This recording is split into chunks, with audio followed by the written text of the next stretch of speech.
Bienvenue sur la chaîne, Abdo Quintet.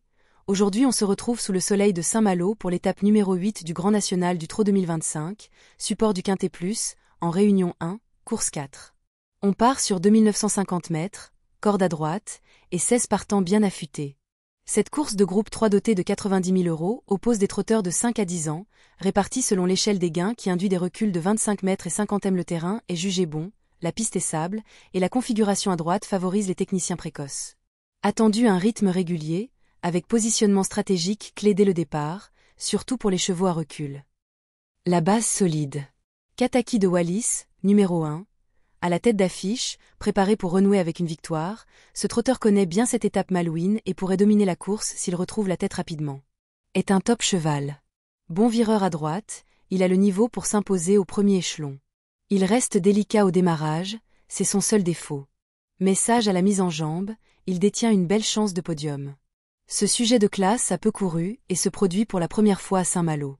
Absent plusieurs mois, il met un peu de temps à revenir au top et évoluera dans une configuration qui ne lui a pas encore réussi. Il retrouve toutefois Gabi Gelormini et son entraîneur y croit. On prend King Opera, numéro 12, grand favori des pronostics, régulier et bien affûté. Il a déjà rivalisé avec Kataki de Wallis et n'a rien à envier malgré le recul éventuel. Est en pleine forme. Il a pu changer d'air en s'imposant sur l'herbe de Bernay. Il arrive opérationnel pour faire de son mieux. Au regard de la grille des partants, la course devrait être rythmée et cela va servir ses intérêts. Ce sera une première à Saint-Malo pour ce trotteur qui effectue l'essentiel de sa carrière à Vincennes. Cela dit, il totalise 2 succès en 4 sorties corde à droite. Il tient la super forme, c'est le Benjamin de l'épreuve. Il peut réussir le coup du chapeau. De bonnes chances et place à l'arrivée Indy de Gire, numéro 10. Mentionné à plusieurs reprises comme très capable dans ce type de tournoi 6 sages, avec un finish solide. S'il produit sa course, il peut peser dans le podium quel que soit son recul, a pu préparer cet objectif comme il faut. Il est opérationnel pour confirmer sa belle saison dans le circuit du GNT. Il est compétitif pour jouer un bon rôle. Il s'est imposé sur le parcours pour son unique apparition à Saint-Malo, novembre 2023. Après quelques tentatives en demi-teinte, il a renoué avec la victoire dans l'étape toulousaine et a eu tout loisir de préparer ce rendez-vous. Pieds nus, il faudra compter avec lui. Jeannette Priori, numéro 5, bien qu'irrégulière, elle reste performante dans ce registre. Si elle reste sage, elle est crédible en embuscade pour les places. Cette grande voyageuse va découvrir Saint-Malo. Elle a brillé dans le sud-ouest cette saison, prenant notamment la 2e place de l'étape toulousaine, et vient de jouer de malchance à Cabourg.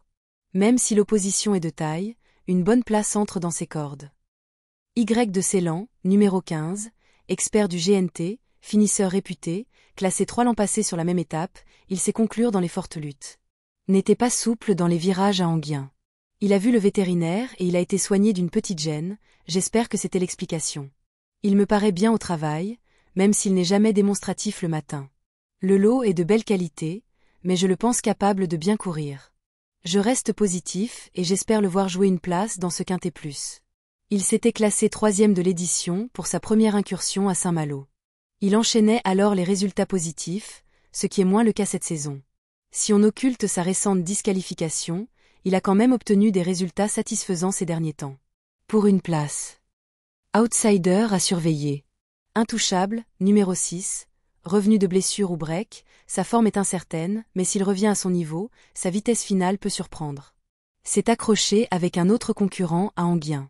Son driver m'a confirmé qu'il avait des ressources. Mon cheval est parfait. Plus chanceux cette fois, il est capable d'une grande performance dans ce Quintet Plus. Ce sera une première à Saint-Malo pour lui. Même s'il a été retardé par un accrochage, il nous a laissé sur notre faim récemment à Enghien. Son mentor garde toutefois confiance et le présente de nouveaux déférés. Notons également qu'il fait appel à Éric Raffin. À reprendre.